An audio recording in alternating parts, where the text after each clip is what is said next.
Hello दोस्तों, आप सभी लोग, मैं ये उम्मीद रखता हूँ कि आप सभी लोग अच्छे होंगे एंड हेल्दी रहेंगे। एंड आप लोगों को मेरी जो पहली क्लास थी लीगल जीके की वो पसंद आई होगी। आपका क्या पॉइंट ऑफ व्यू है? मेरी लीगल जीके की जो सीरीज मैंने आप लोगों के लिए ओपन अप करी है और इसकी पीडीएफ आपको मेरा स्मार्ट एंड लीगल गाइडेंस नाम से गूगल प्ले स्टोर पे ऐप सर्च करना पड़ेगा और उसके बाद आपको ये पीडीएफ वहीं पर मिल जाएगी फ्री ऑफ कॉस्ट। दूसरी इंपॉर्टेंट बात, ये जो मेरी ऐप है स्मार्ट एंड लीगल गाइडेंस अभी तो गूगल पे आई है। आईओएस के अंदर भी जो लोग आईफोन यूजर्स हैं उनके लिए भी कुछ टाइम के अंदर, कुछ 5-6 दिनों के अंदर, 3-4 दिनों के अंदर अंदर एप्पल स्टोर के ऊपर भी अवेलेबल हो जाएगी। और आप लोगों को पता होगा इस ऐप के अंदर आपको फ्री ऑफ कॉस्ट मैंने कुछ एक इंट्रोडक्शन भी दे रखा है अपने नोट्स के लिए एंड लीगल जीके की आपको पीडीएफ भी डेली बेसिस पे मिला करेगी। जितनी हो सकेगा मैं आपको पूरी की पूरी चीजें जो हैं ये प्रोवाइड कराया करूंगा।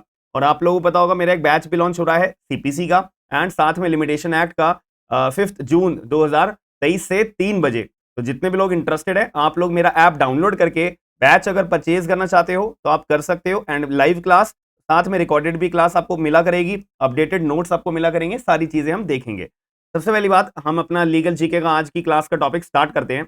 सबसे पहला क्वेश्चन यहाँ पे आता है कि फर्स्ट कॉन्स्टिट्यूशनल अमेंडमेंट पहली बात कब हुई थी? ये आपसे जो है ईयर पूछ लेते हैं कि पहली कॉन्स्टिट्यूशनल अमेंडमेंट हमारी कब हुई थी? 1951 के अंदर। ये डेट याद रखनी है आपको, ठीक है, ईयर सॉरी, ठीक है।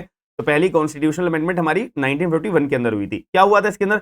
सिंपल सी बात है, आर्टिकल नंबर 15 के क्लॉज नंबर 4 को ऐड ऑन करा गया था, बस ये याद रखना है। अब आर्टिकल नंबर 15 का क्लॉज नंबर 4 क्या बात करता है कि भाई जो सोशली और इकोनॉमिकली बैकवर्ड क्लासेस वाले लोग होते हैं ना, उनको जो है समानता के तौर पे दर्जा दिया जाए, उनको जो है इक्वालिटी के तौर पे दर्जा दिया जाए, उनको जो है थोड़ी सी एक स्पेशल प्रिविलेज दी जाए कि वो भी अपने समाज के अंदर, सोसाइटी में एक अपना एस्टैब्लिशमेंट क्रिएट कर सके। इसी वजह से आर्टिकल नंबर 15 क्लॉज 4 को जोड़ा गया था फर्स्ट कॉन्स्टिट्यूशनल अमेंडमेंट एक्ट लाकर 1951 के अंदर। ये बात याद रखनी है। तो जैसे दिमाग में आएगा आर्टिकल नंबर 15 का क्लॉज नंबर 4 किसके बारे में बात करता है? एडवांसमेंट के बारे में। कौन लोगों के लिए एडवांसमेंट के लिए? जो economically and socially backward class है उनके लिए, और उनको जो है सेम एक समानता दर्जा देने के लिए। और एक छोटा सा एक चीज और याद रख लेना साथ में, चंपाकम Dorairajan versus state of Tamil Nadu. ये आपको पता होगा, लैंडमार्क केस है। नहीं पता तो याद कर लो अभी की अभी। कुछ ज्यादा हिस्टोरिकल, कुछ इतना ज्यादा दिमाग में आपको हाइपोथेटिकल होने की जरूरत नहीं है कि नहीं यार इस केस के अंदर सारे फैक्ट्स पढ़ने, नहीं जरूरत यार, सारे फैक्ट्स पढ़ने की जरूरत नहीं है। केवल जो मैं आपको बात बता रहा हूं बस उतनी याद रख लो। एग्जाम दे के जाने से पहले जो मैं चीजें बता रहा हूं बस उतनी याद कर लो, दैट्स सफिशिएंट। ठीक है, कोई आपको आईएएस लेवल का पेपर नहीं देना। जुडिशरी में कोई आईएएस लेवल की चीजें नहीं पूछी जाती हैं, याद रखिएगा। लीगल जीके एक अपना अच्छा टॉपिक है। आपके कानून के अंदर अपने अपने बेयर एक्ट्स को ढंग से पढ़ा हुआ है ना, बस सफिशिएंट है, याद रखना। ठीक है जी। तो चंपाकम Dorairajan versus state of Tamil Nadu, इसमें क्या बोला गया था भाई? इस केस की वजह से जो है ना 9th शेड्यूल एक ऐड करा गया था। ठीक है, 9th शेड्यूल हमारे संविधान के अंदर ऐड करा गया था। क्यों क्यों? ताकि उनके 9th शेड्यूल इसलिए ऐड करा गया कि भाई जिसका कोई भी समानता जो है, इक्वालिटी जो है बिगड़ रही है कोई भी केस के दौरान, तो उनको जो है प्रोटेक्ट करा जाए, लैंड रिफॉर्म्स को प्रोटेक्ट करा जाए, और अदर लॉज जो समानता नहीं दे पा रहे हैं तो उन कानून को नल एंड वाइड डिक्लेयर करके समानता लेकर आई जाए हमारे सोसाइटी के अंदर।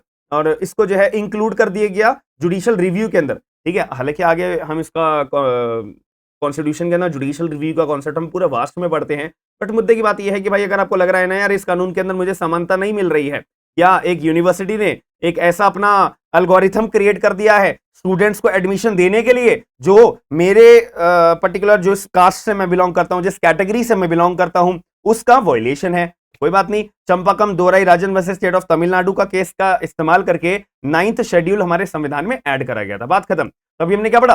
फर्स्ट कॉन्स्टिट्यूशनल अमेंडमेंट हमारी कब हुई थी? 1951 के अंदर हुई थी। क्या हुआ था इसके अंदर? आर्टिकल नंबर 15 का क्लॉज नंबर, आइज बंद करके मेरी तरह रिवाइज करो, क्या पढ़ा हमने? तो आर्टिकल नंबर 15 क्लॉज 4 हमने इसके बारे में पढ़ा, इसको ऐड करा गया एडवांसमेंट देने के लिए। किन लोगों को एडवांसमेंट देने के लिए? जो हमारे सोशली और वीकर बैकवर्ड क्लासेस हैं, उनको, सोशली और इकोनॉमिकली बैकवर्ड क्लासेस हैं, इनको एडवांसमेंट देने के लिए। चलो भाई ठीक है, समानता देने के लिए। फिर इसके बाद हमारा चंपाकम Dorairajan versus state of Tamil Nadu के केस के अंदर आया, इसमें 9th शेड्यूल को ऐड कर दिया गया और ये बोला गया कि भाई जो हमारे लैंड रिफॉर्म्स है इसको प्रोटेक्ट करो, और जो अदर लॉज है इसको प्रोटेक्ट करो, और इस पर्टिकुलर कॉन्सेप्ट को जुडिशियल रिव्यू का भी एक दर्जा दिया गया। बात खत्म। ठीक है जी। Now second question, 10th constitutional amendment act हमारा कब आया था? 1961 के अंदर आया था। क्या हुआ था इस दिन? दादर नागर हवेली को हमने यूनियन टेरिटरी माना और 7th union territory of India को अंदर इसको इंक्लूड कर दिया, बात खत्म हो जाती है। तो 10th कॉन्स्टिट्यूशनल अमेंडमेंट की वजह से हमारा दादर नागर एंड हवेली को यूटी बनाया गया था, यूनियन टेरिटरी बनाया गया था, 7th यूनियन टेरिटरी का दर्जा दिया गया था किसको? दादर नागर एंड हवेली को। कब? 1961 के अंदर। कौन सा कॉन्स्टिट्यूशनल अमेंडमेंट लाने के बाद? 10th। तो फर्स्ट हमारा कौन सा था? 1951 के अंदर, उसमें आर्टिकल नंबर 15 क्लॉज 4 के ऐड करा गया और 9th schedule Champakam Dorairajan versus state of Tamil Nadu. याद रखना ये चीजें। अब आगे बात करते हैं। वही मैंने आपको बता रखा है 50% ऑफ आपको मिलेगा मेरा वेलकम ऑफर के लिए। जो लोग सीपीसी, एक मैं आप लोगों के लिए ना कल, आज या कल के अंदर मैं आपको एक वीडियो प्रोवाइड कराऊंगा कि सीपीसी पढ़ने का क्या सही तरीका होता है, क्यों पढ़नी चाहिए सीपीसी और क्या इंपॉर्टेंस रखती है, कैसे पढ़नी चाहिए। और आप लोगों को मैं एक पूरा का पूरा क्लियर एनालिसिस में दूंगा कि एक स्टूडेंट जो अपनी जुडिशरी के पेपर की तैयारी करता है ना, उसको क्या क्या कॉन्सिक्वेंसेज फेस करने को मिलती है अगर उसको सही डायरेक्शन ना मिली जाए। तो ये वीडियो जब आएगी, अभी आज या कल के अंदर आ जाएगी, तो वो देखना जरूर, बहुत फायदा होगा आपका। तो आप लोगों को याद रखना 50% ऑफ है। सीपीसी एंड लिमिटेशन एक्ट का मेरा बैच लॉन्च हो रहा है, लाइव क्लास होगी, साथ में रिकॉर्डेड भी मिलेगी। याद रखना, कोई टेंशन वाली बात नहीं है। आप लोग मेरे से डायरेक्ट पर्सनल कॉन्टैक्ट कर सकते हो कि सर मेरे को ये दिक्कत आ रही है, पेमेंट में ये इशू है, क्लास में ये इशू है, मेरे को नोट्स नहीं मिले वगैरह वगैरह। तो सारी चीजें मैं आपसे पर्सनली डील करूंगा, कोई आपका थर्ड पर्सन का कोई इन्वॉल्वमेंट नहीं होगा, याद रखिएगा।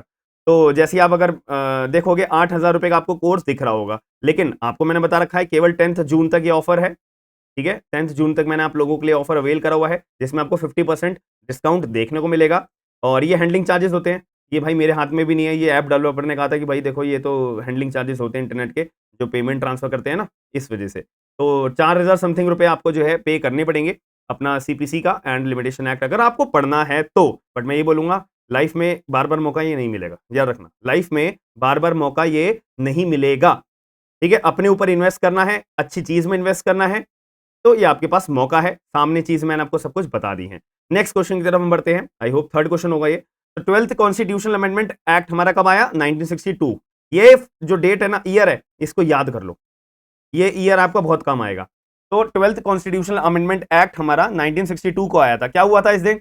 इस दिन क्या हुआ था? गोवा को, दमन एंड दीव को जो है इनकॉर्पोरेट कर दिया था एक इंडियन यूनियन बनाने के लिए कि भैया ये गोवा जो हमारा एरिया है और दमन एंड दीव जो हमारा एरिया है, ये हमारे भारत का पार्ट है, इंडियन यूनियन का पार्ट है। भारत के अंदर गोवा आता है, भारत के अंदर दमन एंड दीव आता है, तो इंडियन यूनियन इसे बना दिया गया। पॉर्टिकल्स के जो रूल्स, मतलब एक तरीके से पॉर्टिकल्स ने अपना क्या कर रखा था, इसके ऊपर शासन कर रखा था ना, गोवा के अंदर, दमन एंड दीव के अंदर रूल वही करते थे पॉर्टिकल्स कि भाई ये तो हमारा एरिया है, इस पे ही हम अपना हुक्म चलाएंगे, जो भी लोग हैं हम उनको गुलाम बनाएंगे, यही बात थी ना। तो 1962 के अंदर 12th कॉन्स्टिट्यूशनल अमेंडमेंट एक्ट लाकर पूरे के पूरे पॉर्टिकल्स को भगा दिया गया था कि नहीं भाई, ये जो है तुम्हारा राज्य नहीं है, तुम्हारा एरिया नहीं है, तुम यहां पे गुलामी अपने नहीं करवाओगे लोगों से, दैट्स इट, ये हमारा भारत का जो है पार्ट आ जाता है। कब हुआ था ये? 12th कॉन्स्टिट्यूशनल अमेंडमेंट से, याद रखिएगा। 10th कॉन्स्टिट्यूशनल अमेंडमेंट हमारी कब आई थी? अभी बताइए कमेंट बॉक्स के अंदर। 1961 के अंदर आई थी, ठीक है जी। और इस दिन हमारा क्या हुआ था? दादर नागर एंड हवेली को क्या कर दिया गया था? यूनियन टेरिटरी बना दिया गया था, 7th यूटी बना दिया गया था, ठीक है। फिर इसके फर्स्ट कॉन्स्टिट्यूशनल अमेंडमेंट एक्ट हमारा कब आया था? 1951 के अंदर, आर्टिकल नंबर 15 क्लॉज 4 के अंदर एड ऑन करा गया था ना, एडवांसमेंट वगैरह। फिर चंपाकम दोराई रीजन में से स्टेट ऑफ तमिलनाडु। फिर 12th कॉन्स्टिट्यूशनल अमेंडमेंट एक्ट 1962। और मैंने बोला था कि भाई इसको याद करके रखना, क्यों? क्योंकि जब हमारा 13th कॉन्स्टिट्यूशनल अमेंडमेंट एक्ट आया था वो भी 1962 में ही आया था। इन्होंने क्या करा? नागालैंड को एक स्टेट का, राज्य का दर्जा दिया जाए। तो नागालैंड को एक स्टेट का, एक राज्य का दर्जा दिया था कब? 13th कॉन्स्टिट्यूशनल अमेंडमेंट एक्ट आने के बाद में। कब? तो 12th कॉन्स्टिट्यूशनल अमेंडमेंट जिस तारीख को, जिस ईयर को लाए गए थे, 1962 के अंदर, ठीक है। और स्पेशल प्रोविजंस भी बनाए गए कि नागालैंड को एक स्पेशल प्रोविजन, जैसे आपको पता होगा ना, सीआरपीसी वगैरह के अंदर जब आप पढ़ते हो तो भैया ये लॉ इसके ऊपर लागू नहीं होता, ये पर्टिकुलर प्रोविजन नागालैंड के ऊपर लागू नहीं होते वगैरह वगैरह। कुछ छोटी छोटी जगह आपने ये चीजें देखी होंगी। तो इसीलिए स्पेशल प्रोविजंस हमारे किस वजह से, क्यों बनाए गए थे, मतलब किस वजह से बनाए गए थे। अब क्यों का जवाब इसके अंदर आपको थ्योरेटिकल जाना पड़ेगा, डीपली अगर आप थीसिस वगैरह लिखनी हो, ये आप लोगों के लिए तब काम आता है, एलएलएम वगैरह करनी हो तब काम आता है। लेकिन अगर मैं प्री के एग्जाम की बात करूं जहां पे मेरा लीगल जीके नाम के क्वेश्चंस आएंगे, जब मेरे को इतनी सफिशिएंट नॉलेज रखना सफिशिएंट है, याद रखना, ठीक है। नाउ टुडेज क्लास का लास्ट क्वेश्चन हमारा 14th कॉन्स्टिट्यूशनल अमेंडमेंट हमारी कब आई थी? ये भी 1962 को आई थी। तो जिस दिन हमारी 12th कॉन्स्टिट्यूशनल अमेंडमेंट एक्ट आया था, और जिस दिन हमारा 13th कॉन्स्टिट्यूशनल अमेंडमेंट एक्ट आया था, जिस दिन हमारा 14th कॉन्स्टिट्यूशनल अमेंडमेंट एक्ट आया था, उनकी सबकी डेट क्या, ईयर क्या है? सेम है। क्या करा था इन्होंने? पुडुचेरी को एक इंडियन यूनियन बनाया था। क्यों? क्योंकि ये फ्रांस के रूल्स के अंदर आते थे ना। वही सेम बात जो अभी हमने गोवा, दमन एंड दीव के बारे में पढ़ी थी 12th कॉन्स्टिट्यूशनल अमेंडमेंट के अंदर, वही फिर इवन के अंदर आ जाओ। 12 नंबर क्या होता है? इवन। 14 नंबर क्या होता है? इवन। तो दोनों को इंडियन यूनियन बनाया गया। अपना Goa and Daman and Diu को 12th कॉन्स्टिट्यूशनल अमेंडमेंट एक्ट से इंडियन यूनियन बनाया गया, एंड फिर 14 कॉन्स्टिट्यूशनल अमेंडमेंट एक्ट 1962 से हमारा पुडुचेरी को जो है एक इंडियन यूनियन बनाया गया। क्यों? क्योंकि इसके ऊपर जो फ्रांस के लोग थे वो शासन करते थे, वो रूल करते थे, और हमारे पुडुचेरी के लोगों को गुलाम बना के रखते थे, तो इनको हटा दिया था, भगा दिया था, बात खत्म हो जाती है। क्लियर है? तो एक बारी बस 2 मिनट के अंदर हम अपना रिवाइज कर लेते हैं। First constitutional amendment act 1951। आंखें बंद करो सभी लोग क्लोज योर आइज। सिर्फ मेरी आवाज आप तक आनी चाहिए और एनालाइज करो। तो फर्स्ट कॉन्स्टिट्यूशनल अमेंडमेंट एक्ट हमारा 1951 को आया था। सबसे पहली बात क्या करा था इन्होंने एडवांसमेंट दी थी जो हमारे बैकवर्ड, सोशली और इकोनॉमिकली बैकवर्ड क्लासेस हैं। आर्टिकल नंबर 15 के क्लॉज नंबर 4 का एक इंसर्ट करा गया था इनको मान्यता देने के लिए। फिर Champakam Dorairajan versus state of Tamil Nadu का केस आया। इसके अंदर जो है 9th शेड्यूल को एड ऑन करा गया ताकि लैंड रिफॉर्म्स को प्रोटेक्ट करा जाए, और जो अदर लॉज हैं उनको जो है प्रोटेक्ट करा जाए, और जुडिशियल रिव्यू में इसका दर्जा दिया गया। फिर हमने क्या पढ़ा था? 10th कॉन्स्टिट्यूशनल अमेंडमेंट एक्ट हमारा 1961 के अंदर आया था। इस दिन हमने क्या करा था कि जो दादर नागर हवेली है इसको जो है 7th यूनियन टेरिटरी का दर्जा दिया गया था। फिर 12th कॉन्स्टिट्यूशनल अमेंडमेंट 1962, ठीक है, 1961 आएगा ना? हाँ, 12th कॉन्स्टिट्यूशन 10th, एक सेकेंड, हाँ 10th के अंदर तो हमारा ये था ना दादर नगर, ठीक है, मेरे थोड़ा कंफ्यूजन हो गया था।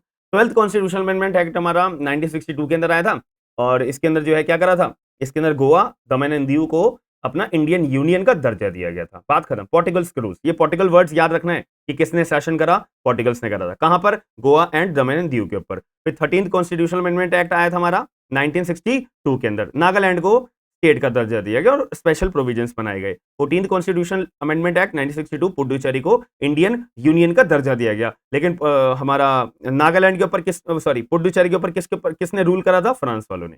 आई होप आपको वीडियो पसंद आई होगी एंड क्लास पसंद आई होगी, और अगर आप लोग देखना चाहते हो डेली बेसिस पे तो प्लीज ऐप डाउनलोड कर लो, और अपना कमेंट बॉक्स के अंदर मेरे को अपना रिव्यू बताओ कि आपको क्या अपना बेसिक पर्सपेक्टिव क्लियर हो रहा है या नहीं हो रहा है। और जितने भी लोग अपना सीपीसी एंड लिमिटेशन एक्ट का बैच देखना चाहते हैं, ज्वाइन करना चाहते हैं, 5 जून, टाइम ज्यादा नहीं रह गया है, याद रखिएगा, क्योंकि एक बार बैच चालू हो जाता है ना, मेरा पूरा कंसंट्रेशन उन बच्चों पे रहता है कि यार उनको मास्टर बनाना है। और इसके लिए मैं आप सीपीसी को आपको क्या इजी ट्रिक्स होती हैं और क्या एक क्रिटिकल एनालिसिस आपको रखना पड़ेगा अपना सीपीसी प्रिपेयर करते दौरान, तो इस चीज के ऊपर मैं ध्यान दूंगा। एक वीडियो लेके आऊंगा आप लोगों के लिए, तो इस वीडियो को जरूर देखिएगा, ठीक है। तो जिन लोगों को बैच लेना है जल्दी से ले लो, टाइम ज्यादा नहीं बचा है।